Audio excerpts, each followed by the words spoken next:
आजकल योगी जी आपने एक नया एजेंडा बनाया जिस पर बहुत चर्चा हो रही है। जब आपने कहा कि जो सनातन धर्म है वो एक राष्ट्रीय धर्म है, उसको लेकर लोग बड़े अनकंफर्टेबल हैं। और उसके बाद लगातार आपने देखा होगा सनातन धर्म पर हमले भी बहुत हो रहे हैं, साधु संतों को लेकर भी तरह तरह की बात की जा रही हैं और कहा जाता है कि भाई ये तो चमत्कार दिखाते हैं, ये तो जादू टोना करते हैं। इस पर आपकी क्या प्रतिक्रिया है? देखिए, मुंडे मुंडे मतरी भिन्ना। जब एरोप्लेन नहीं आया होगा और पुष्पक विमान की चर्चा हुई होगी तो लोगों को लगा होगा कि क्या बात कर रहे हैं सब। महर्षि भारद्वाज के विमानन शास्त्र के बारे में जिन लोगों ने उस समय पढ़ा होगा, और खासतौर पर पश्चिम के लोगों ने, तो उन लोगों को आश्चर्य होगा कि अरे सब तो एक कपोल कल्पना है।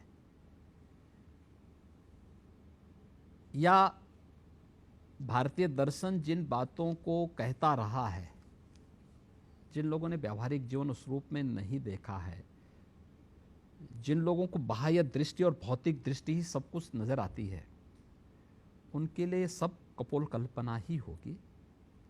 लेकिन आज जब जहाँ तक सनातन धर्म की बात है, हर देश का अपनी एक आत्मा होती है जो उसको संजीवनी देती है, जो उसकी पहचान होती है, जो उसके विपरीत परिस्थितियों में सदैव उसका संबल बनती है। और ऐसे ही सनातन धर्म भारत की आत्मा है,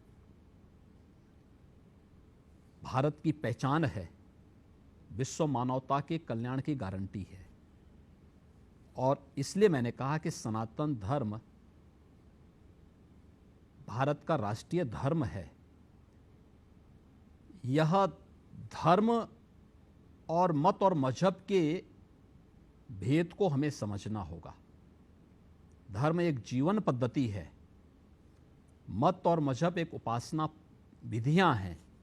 इन दोनों को हमें समझना होगा। जो समझ पाएगा वह इसके मर्म को समझ पाएगा, जो नहीं समझ पाएगा वो अपनी व्याख्या करेगा। आरोप प्रत्यारोप, आलोचना प्रत्यालोचना होता रहेगा। या ये कह लीजिए कि जिसको समझ में आ गया वही रहेगा, जिसको समझ में नहीं आया वो नहीं रहेगा।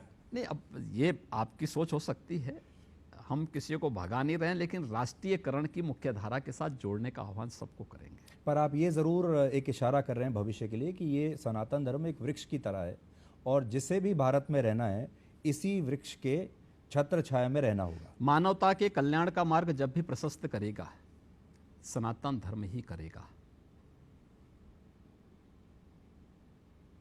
और इसके अलावा कोई और नहीं कर सकता। दुनिया के अंदर हर जगह ये बात है, मैं बड़ा मैं बड़ा, ये मेरा ये तेरा। अकेले सनातन धर्म इस बात की गारंटी देता है कि ये मेरा है, ये पराया है। ये तो छोटी सोच के लोग ही बोलते हैं। विराट सोच के लोगों के लिए तो पूरा दुनिया ही एक कुटुंब है। अयम निज परोवेति गणना लघु चेतसाम उदार चरितानाम तो वसुधैव कुटुंबकम। और यही सनातन धर्म का उद्घोष है।